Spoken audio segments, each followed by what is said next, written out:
matters. So if they want to do something and you can help them, you do so, right? And we have a very specific mechanism to do this. When we engage with our client or our customer, we always ask them the question, what can I do to make your life more convenient, right? Because that leads very, very directly to the idea that there are only two ways of growing your business, right? Or keeping it going at its current level. You have to gain more customers, new ones, or you have to have more product or service sold to your existing customers. Now, from a basic business perspective, we know that it is much cheaper, much easier to sell more service or product to your existing client than it is to get a new client. That is generally considered more difficult. That does not mean we shouldn't be doing both. But how do you identify what it is that your existing client needs, right? All of our clients, everybody's clients, knows all the products, all the services that you sell. Well, actually, they probably don't. They probably only know the ones that they're interested in buying from you at the moment, right? And that's because there are two challenges. One, they're not looking. And when they do, they tend to look for a solution to a problem they've got, but the name of your product is probably not the name of that problem. So they look across and go, oh, you don't have anything, assuming they looked in the first place. Oh, but that other company over there, they do have something. And so they go over there. But damn it, we wanted them to come over here, to us. How do you get them to come to you? That's really the question. Without killing yourself, right? That's the difficulty. You have to let them know in a way that they are going to absorb. Oh, Catherine's company does this thing. I didn't know that. Before they need it, okay? And that's where the flow bit comes in. Actually, it's an acronym. It stands for Frequent Light Operations. And an operation in this case is talking to them, sending them information, right? We all get newsletters. Do you all get newsletters? Right? How many of you read the newsletter? Some of the time? Occasionally? Because why? It doesn't apply to you most of the time. And you get millions of them all the time. But if I was to send you we'll call it a newsletter, for the sake of simplicity. If I was to send you a newsletter that only had things in it you were interested in, would you read it?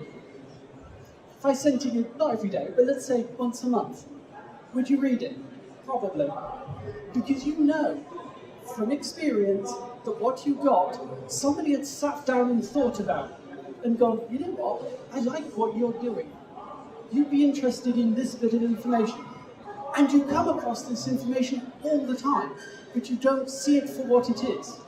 Right? So, I'm going to say, as a guess, that most of you read something about your industry every day. Perhaps not quite every day, but most days. Right? Either online or in a printed magazine.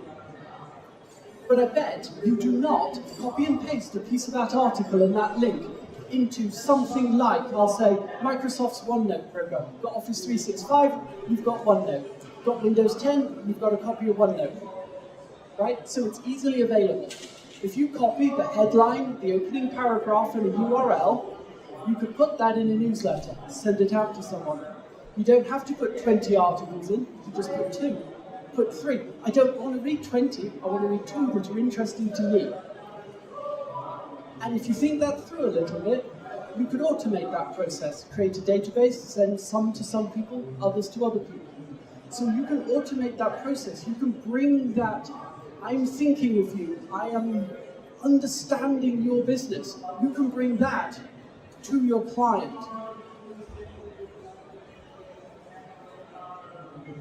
Stop that, get rid of that scene. She showed me the 5-minute warning, and I've hardly got started. So you can take those bits of information, you can make yourself more relevant to your client. And you've already started to answer that question. What can I do to make your life more convenient? I forgot my really, really nifty graph. Right?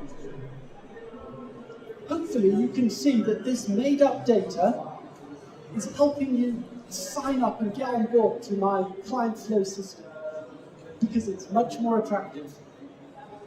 Should have done this bit earlier, I forgot. It just shows that if you're actually going to look at your client, think about them, you're going to make more money. And this isn't even rocket science. This is easy. This is standard business. You all know this. You do it all the time. What I'm encouraging you to do is to think more about your client so you can be here in 5 years, 10 years, 50 years. And you can be making sure that your clients are here in 5 years, 10 years, 50 years. Because if they are, you have a better chance of being in business too. Right? Because I'm sure if you're trying to be in business, you want all your clients to be in business. And it would make sense for all your suppliers to still be in business as well, because they're helping you help your clients. And that's how you become sustainable. You're creating a bigger and bigger ecosystem of businesses and people who are, quite literally, working together to make a better business environment, which keeps you in business and keeps them in business. Do we see this? Okay. So I would like you, I've only got 2 minutes. So I'd like you to, when you go away from here today, think about how you can apply the idea of thinking about the needs of your client, your customer, first. Because the more they come to you, because you are solving their problem. If you tell them that you're solving their problem, they're not interested. Because clients don't have problems, right? Ask anybody what their problems are and they'll say, I don't have any.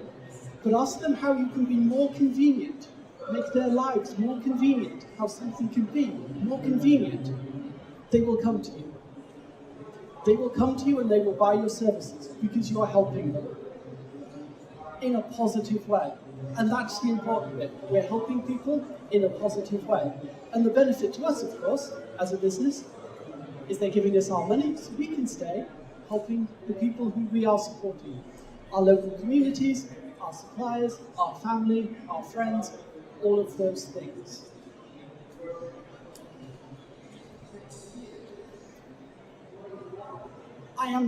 I had planned to say, are there any questions? But there is no chance that I will hear any of them.